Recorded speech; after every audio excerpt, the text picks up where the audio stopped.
إن الذين كفروا وماتوا وهم كفار أولئك عليهم لعنة الله والملائكة والناس أجمعين خالدين فيها لا يخفف عنهم العذاب ولا هم ينذرون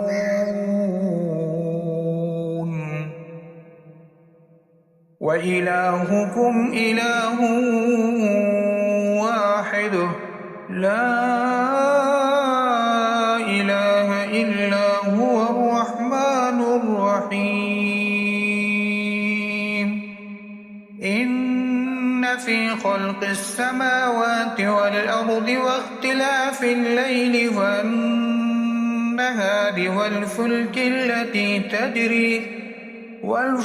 التي تجري في البحر بما ينفع الناس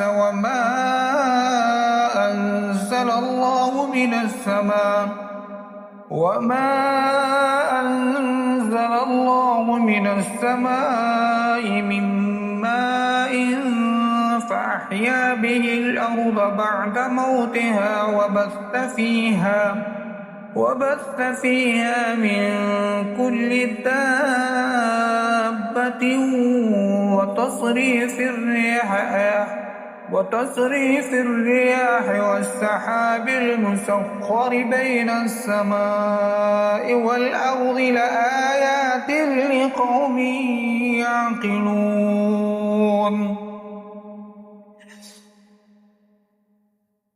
ومن الناس من يتخذ من دون الله أندادا يحبونهم كحب الله والذين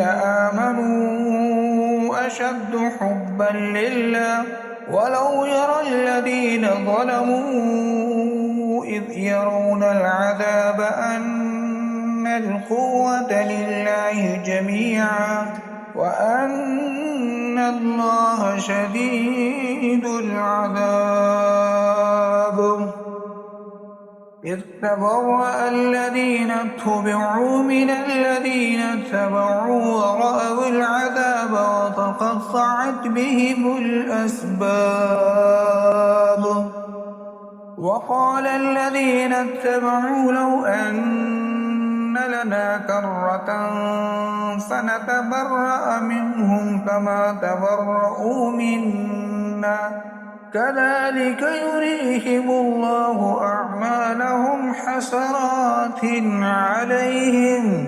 وما هم بخارجين من النار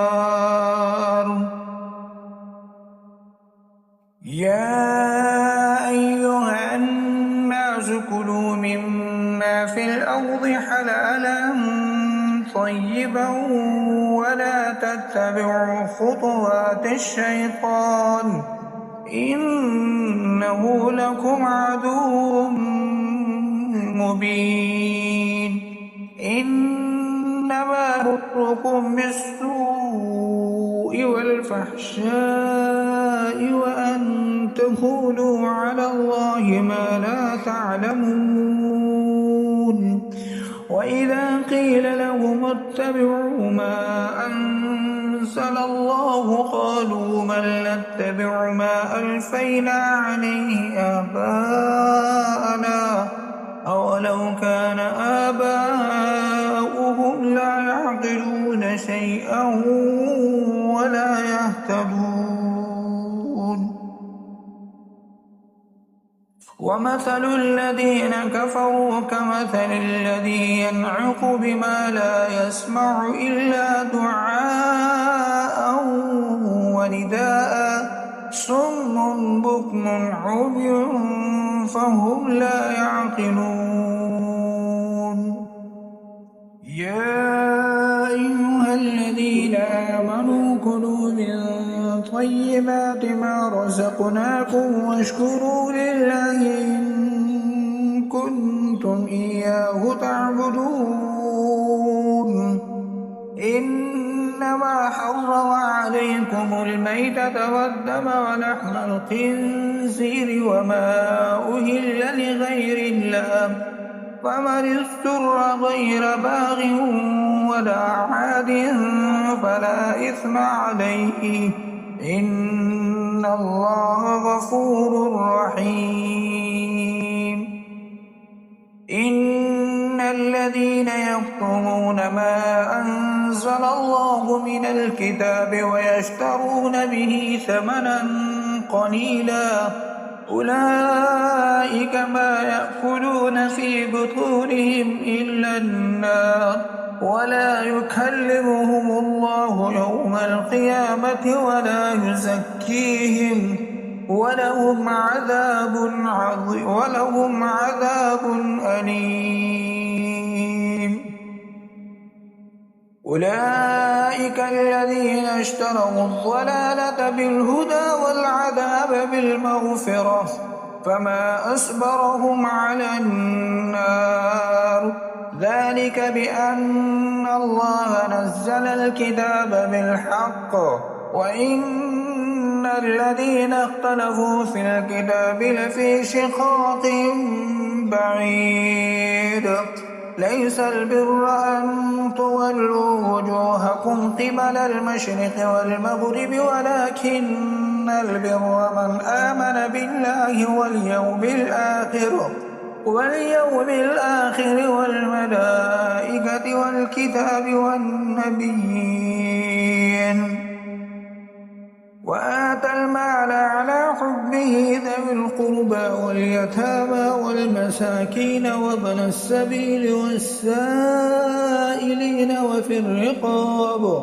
وأقام الصلاة وآتى الزكاة والموفون بعهدهم إذا عاهدوا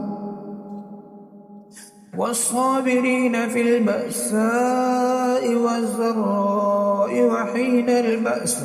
أولئك الذين صدقوا وأولئك هم المتقون. يا أيها الذين آمنوا كتب عليكم القصاص في القتلى الحر بالحر والعبد بالعبد والأنثى بالأنثى فمن عفي له من أخيه شيء فاتباع بالمعروف وأداء إليه بإحسان ذلك تخفيف من ربكم ورحمة فمن اعتدى بعد ذلك فله عذاب أليم. يا أيها الذين آمنوا كتب عليكم القصاص في القتلى الحر بالحر والعبد بالعبد والأنثى بالأنثى فمن عفي له من أخيه شيء فاتباع بالمعروف وأداء إليه بإحسان ذلك تخفيف من ربكم ورحمة فمن اعتدى بعد ذلك فله عذاب أليم. صدق الله العظيم.